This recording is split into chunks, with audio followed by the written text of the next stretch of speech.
سیدہ نفیسہ طاہر اللہ سے ڈرتی، قیام اللیل کرتی، دن کو روزہ رکھتی۔ میں نے کبھی ان کو رات میں سوتے اور دن میں بغیر روزے کے نہیں دیکھا۔ مریضوں پر خرچ کرتی، فرمایا کرتی تھیں آپ کہ سحری کے وقت لوگوں کی زبانوں پر جو آہوں کے تیر نکلتے ہیں وہ کبھی خطا نہیں جاتے۔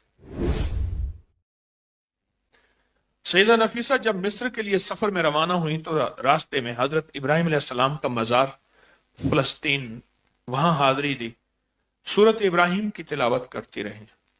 تو حضرت ابراہیم کی بارگاہ میں عرض کیا، میرے جد امجد، میں آپ کی بارگاہ میں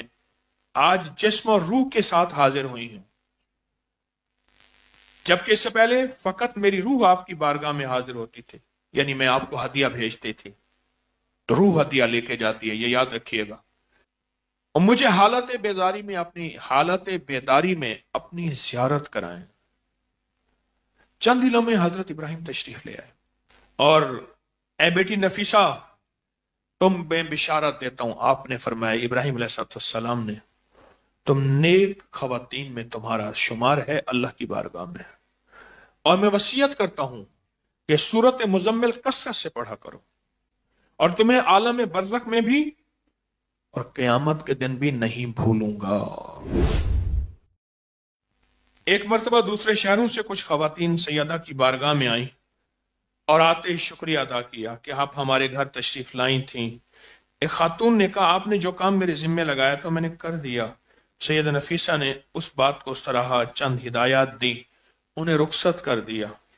ان کے جاتے کسی نے آپ سے سوال کیا، آپ تو کافی عرصے سے کسی سے ملنے کے لیے نہیں گئی، یہ دوسرے شہر کی خواتین آپ کے ہاں آئی ہیں۔ فرمایا یہ ساری جنات تھیں اور جنات کے قبائل سے تعلق رکھتی تھیں، اور ان اللہ کے نیک بندوں کا ہمارے ہاں آنا جانا ہے۔ ان جنات آپ کی بھتیجی فرماتی ہیں جو آپ کی خدمت میں تھیں کہ جہاں وہ نماز پڑھتی تھی وہاں قریب ہی ایک ٹوکری رکھی ہوئی تھی، جب بھی آپ کسی چیز کی خواہش کرتی وہ چیز ٹوکری میں مل جاتی، اور میں نے اس میں ایسی ایسی چیزوں کا مشاہدہ کیا جو میرے وہم و گمان اور خیال سے بالاتر۔ ایک دفعہ میں نے اظہار کیا تو فرمانے لگی، زینب، جو اللہ پر توکل کرتا ہے دنیا اس کی فرما بردار ہو جاتی ہے۔ ایک بزرگ تھے قاری طیب صاحب رحمۃ اللہ، فرماتے ہیں علوم معرفت میں نے دو خواتین میری مشاہدے کی حد تک پہنچی، میں نے پوری دنیا مطالعہ کیا ہے کہ دو خواتین سے بڑھ کے میں نے باکمال نہیں دیکھا، ایک رابعہ بصریہ اور دوسرا سیدہ طاہرہ، اور فرماتے تھے یہ سیدہ طاہرہ وہ ہیں جن سے جنات بھی فیض پاتے تھے۔ آپ نے بیماری کی حالت میں اپنے گھر میں قبر کھود دی، سیدہ نفیسہ نے روزانہ اترتی، قرآن مجید پڑھتی، اس قبر میں انہوں نے 190 قرآن مکمل کیے اور اس میں قرآن ختم کیے، اور جب موت کا وقت آیا آپ روزے سے تھیں، لوگ ڈرتے ہوئے آئے، پانی پینے پر مجبور کیا، لوگوں کے اصرار سے تنگ آ کر فرمانے لگے، میں نے 30 سال اللہ سے دعا کی کہ اللہ میں تجھ سے ملوں تو روزے سے ملوں، میری دعائیں توڑتے ہو، تم چاہتے ہو روزہ چھوڑ دوں؟ اور پھر قرآن پڑھنے لگی اور فرمانے لگی کہ اللہ پاک کی رحمت میری منتظر ہے۔ بیماری کے ایام میں اپنے شوہر حضرت اسحاق کو خط لکھا، اطلاع ہوئی، قدرت الہی جس روز وفات ہوئی اس روز ان کے شوہر مدینہ منورہ تشریف لے گئے تھے، کیونکہ یہ پہلے مدینہ رہتی تھی، پھر مصر تشریف لے آئیں قاہرہ میں۔ انہوں نے مصر کے لوگوں سے فرمایا کہ میں ان کی میت مدینہ لے جاؤں گا، ہمارا سارا کنبہ، ہمارا سارا خاندان تو بقی مدینہ میں ہے، تو میں ان لے جاؤں گا وہاں اور بقی میں دفن کروں گا۔ اہل مصر نے عرض کیا کہ آپ ان کی